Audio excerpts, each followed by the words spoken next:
Hey, it's Jay Patterson, coming to you this lovely evening to talk about the dreaded writer's block.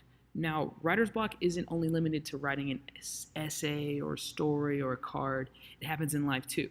See, we're all authors of our own story, right? Our life is our book. Our actions become pages within our autobiography. But what do you do when you don't know what to write next? When you don't know what to do? Well, first, do you see the big picture? For a story, that means where are you going? How do you want this to end? Same thing with life. Where do you see yourself in 10 years? If that's too far, what about 5 years, 1 year, 1 month? See, every action you do must have an end goal in mind. Jay Patty, what if I know where I want my story to go, but I don't know how to get there?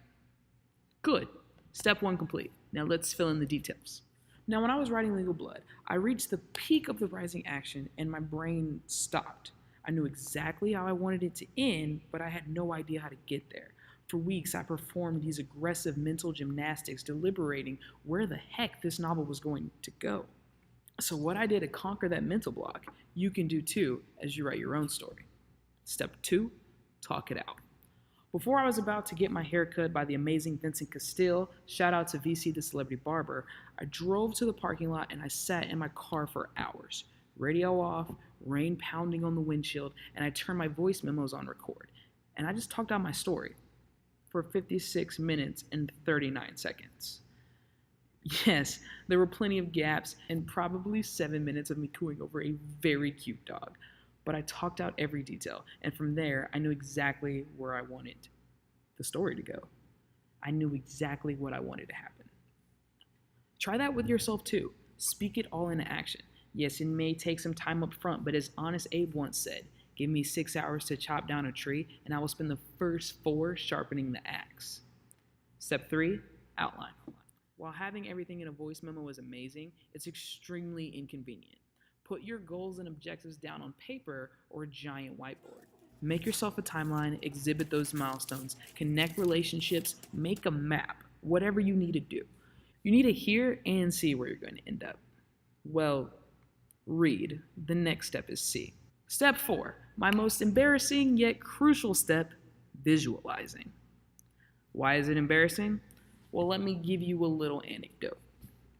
Baby Jazz was a storyteller.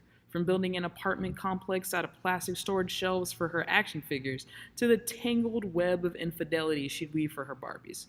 Well into the age in which a kid should probably no longer be playing with dolls. I, would puppet these plastic actors around for week-long drama-filled storylines.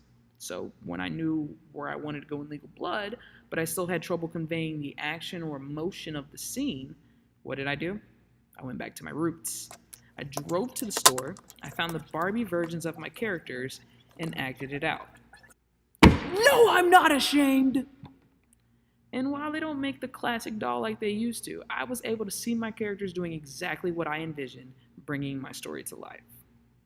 Pro tip, by having the characters in my hands, I was able to realize my story was very male dominant, so I added 2 amazing female characters who our leading lady Leave wouldn't be able to live without, literally.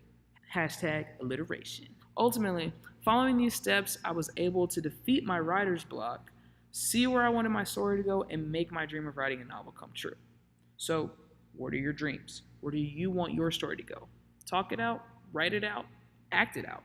And remember, a goal without a plan is just a wish. Go turn your dreams into actions. Until next time, write your story and let it brighten the world.